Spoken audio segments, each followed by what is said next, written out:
Welcome, Gunrunner.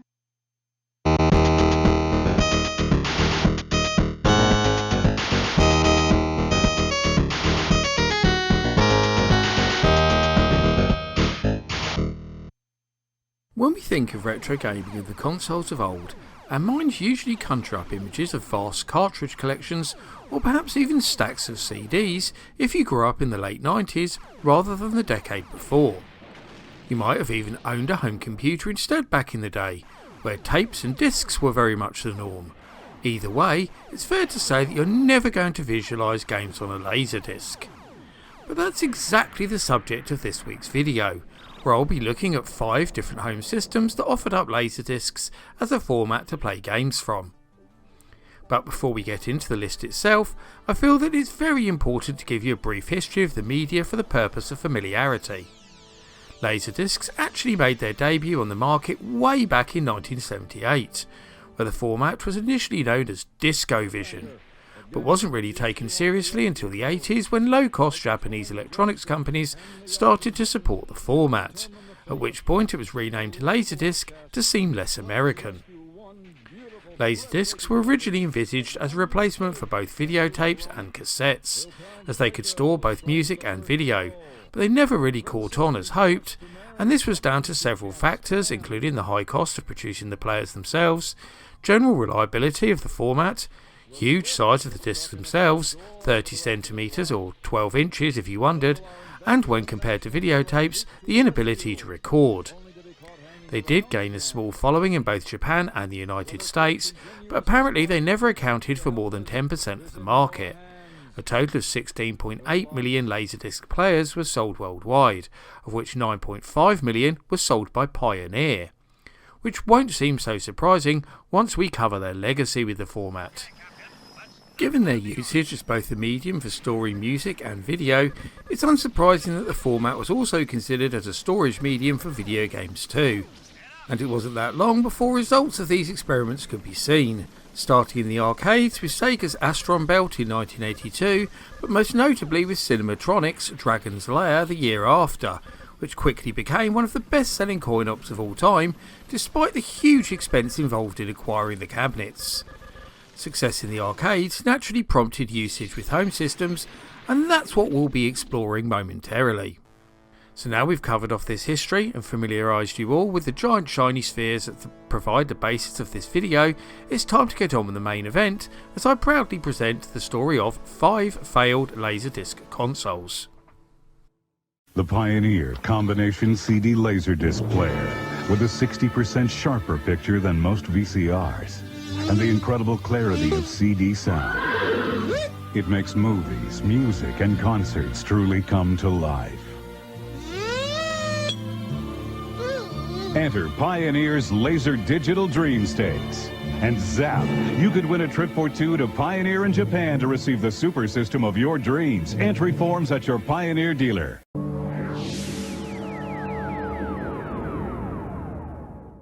So let's start off with the most obvious one then, shall we? The most famous one and the most successful one, which tells you a lot about the failure of the Laserdisc format when it comes to the world of video games.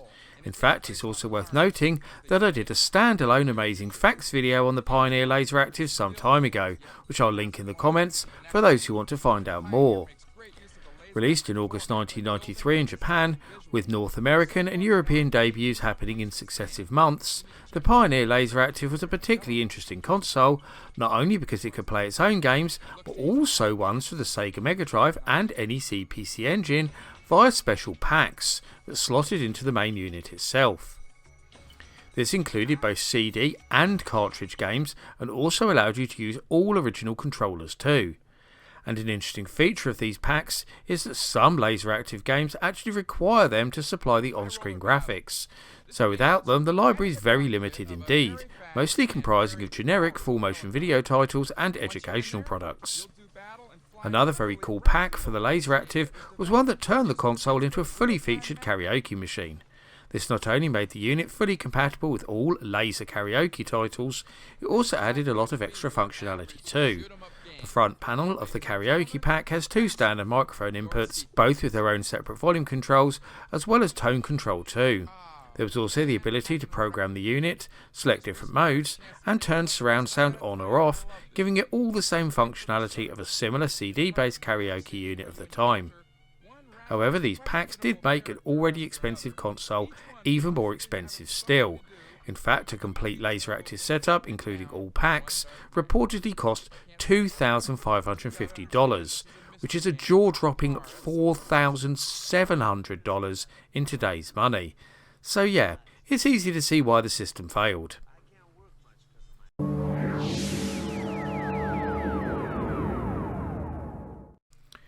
Okay, so this next one isn't strictly a console, because it is of course an add-on for the popular Japanese MSX computer.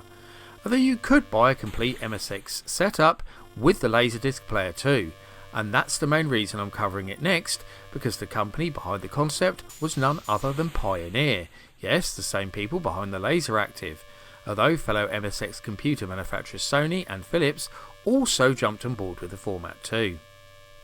Only specific MSX1 and MSX2 computers by these three companies support the format, so it's worth looking up the list on msx.org if you want to investigate this further and pick one up for yourself. On this site there is also a list of standalone Laserdisc players that can be connected to an MSX Laserdisc compatible computer too, so I'll drop a link to the article in the description, because it's far too much to go through here and I don't want to bore you to tears either. Due to the high price of acquiring these special MSX computers and the Laserdisc players themselves, the format was never particularly successful in either Europe or its Japanese homeland, and only 10 games ended up being released that took advantage of it.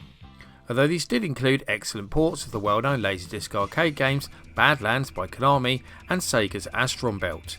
There was also several educational discs too, that were created to use in Japanese schools to help with the teaching of languages and mathematics. These Laserdisc computers are now very rare and highly sought after by collectors and can change hands for extremely high prices online, so don't go looking unless you have deep pockets.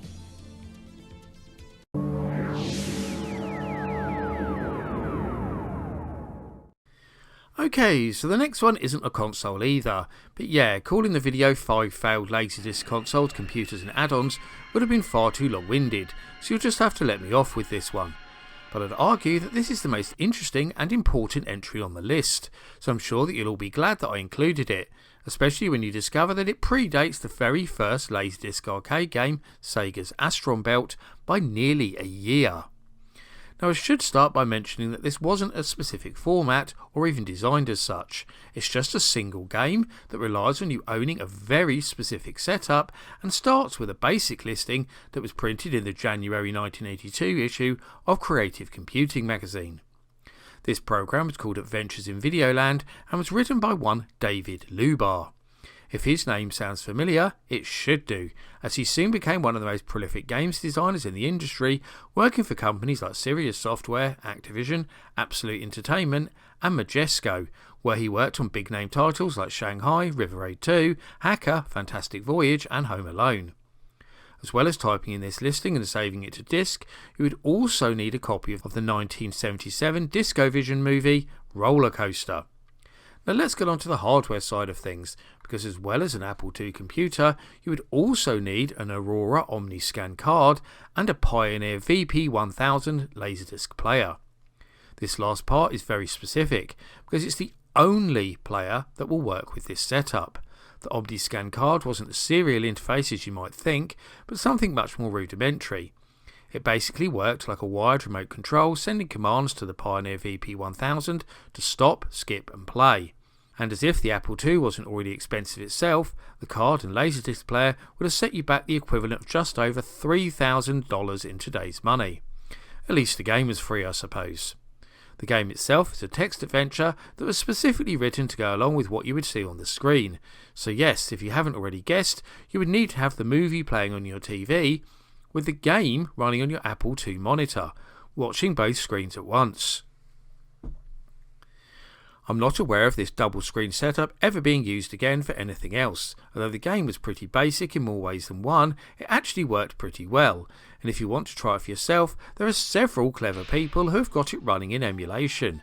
This is all thanks to the work of one Kay Savets, who you may know as the host of the brilliant Antic Atari 8-bit podcast. I'll drop some links to this incredible project in the video description for those who want to investigate further and try it out for themselves.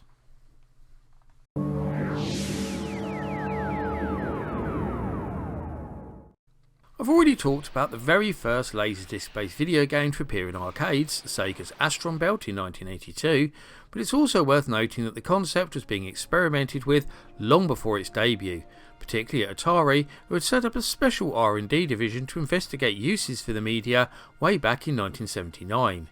This group was headed by none other than Owen Rubin, creator of hit Atari arcade games like Space Duel and Major Havoc, and resulted in the creation of Atari's one and only Laserdisc arcade game, Firefox, based on the Clint Eastwood film of the same name and released to widespread acclaim in 1984. Now you might be wondering what they were actually doing for 5 years when you see that only one game came out of it, and you'd be right to ask, because there is so much more to the story that involves a host of even more exciting but ultimately unreleased projects. Firstly, there are the Laserdisc arcade games that never made it out the door, which includes the likes of Battlestar Galactica, Roadrunner, Knight Rider, Golf Trainer and Malibu Grand Prix.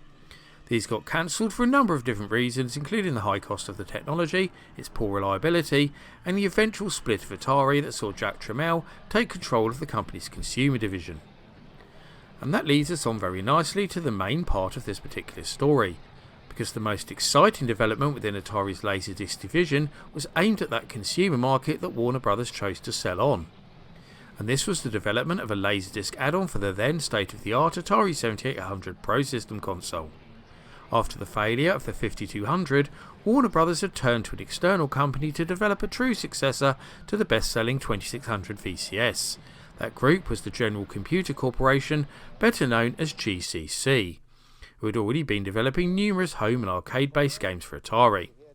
They had already pitched an idea for a new console to the bosses at Warner and Atari that would not just be able to play all your old 2600 games, but also a range of new and advanced games.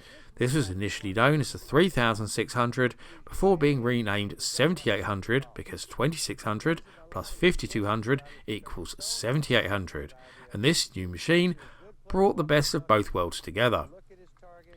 As well as the new advanced Maria graphics chip, the key selling point of this new console was the huge range of expandability options that was supposed to include a pass-through cartridge that would save all your high scores, just like an arcade game, a keyboard module to turn the 7800 into a fully fledged 8-bit home computer, and they had also added a port that allowed the connection of, yes, you guessed it, a Laserdisc player. Warner Bros. Envisaged that all Laserdisc games that Atari releasing in the arcades could also be converted to the Atari 7800 to play in the home, a very exciting possibility indeed. Sadly, the project was still in the development phase when the company was split in two, and all existing 7800 projects were cancelled by Jack Tramiel so he could invest all available funds into getting his new 16-bit Atari ST computer to market.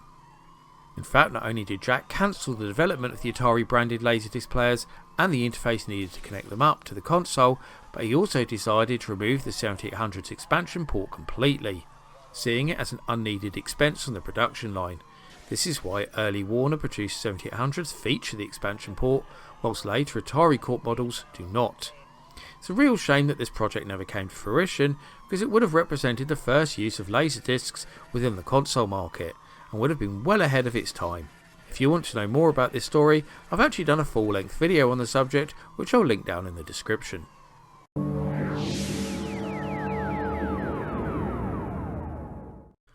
I saved this one until last because it represents the most interesting story of all given the video's subject matter, because the RDI Houseon would have been the very first dedicated Laserdisc games console and came tantalisingly close to fitting its billing. Originally designed by a company called Advanced Microcomputer Systems, who were then renamed Rick Dyer Industries after their founder, before he finally settled on RDI Video Systems, development of what became the Houseon began back in 1982, just as the Laserdisc revolution in arcades had begun with Sega's Astron Belt.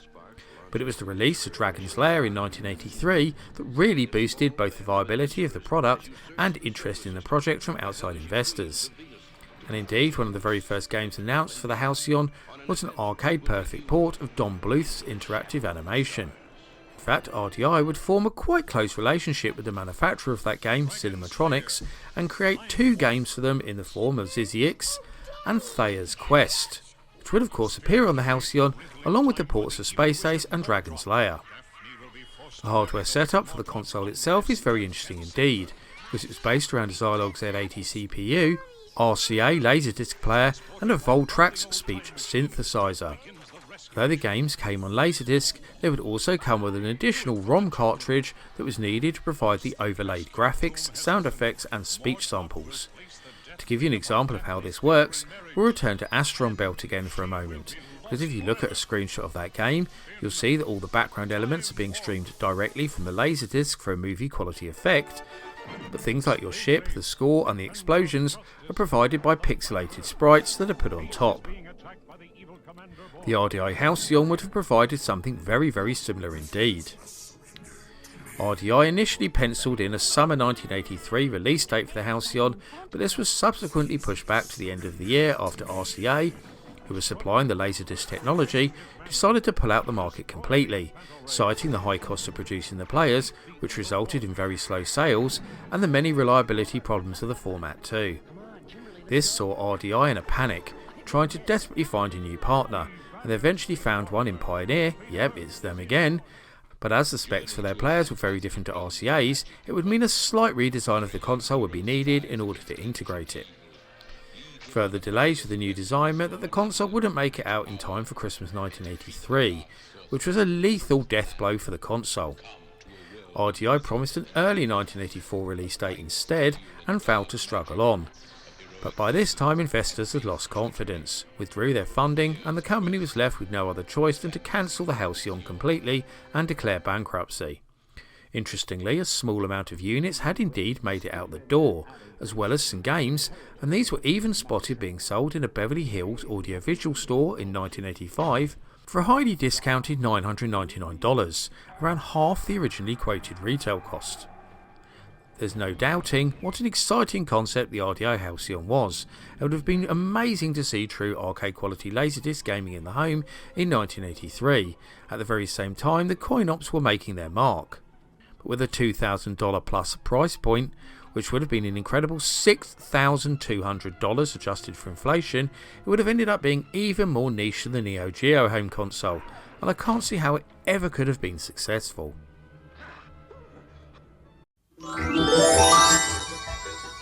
Dragon's Lair, a fantasy adventure where you become a valiant knight on a quest to rescue the fair princess from the clutches of an evil dragon. You control the actions of a daring adventurer finding his way through the castle of a dark wizard who has enchanted it with treacherous monsters and obstacles. In the mysterious caverns below the castle, your odyssey continues against the awesome forces that oppose your efforts to reach the Dragon's Lair. Lead on, adventurer. Your quest awaits. And that rounds up my look at 5 failed Laserdisc consoles. Did you ever consider buying one back in the day, or were you waiting for one of the systems that never arrived? I always love to hear the thoughts and views of my audience, so please get typing in that comment section. Before I go though, I must thank all of my loyal patrons who continue to support my channel and make videos like this possible. However, I must give special thanks to following patrons and YouTube backers in particular for their much appreciated pledges. Paul Daniel, Mins, Dos Gamerman, Luke MC, Carl Olsen, Seth Robinson, Grady Haynes, Mark Strickland, Climatorn, Trogdor the Burninator, Daniel Skronsky, Ben P. Stein, Tabby Kitsune, Alan J. Dodds, Your Eyes Are Bleeding, and Electron Star Collapse. If you also want to help support all my creative endeavours, including this YouTube channel, then please go and check out my Patreon right now. You can get access to host extra content, including downloads, exclusive videos, creative insights, and much more besides. I've been the Laird, I thank you for watching, and I'll see you all again for another video very soon.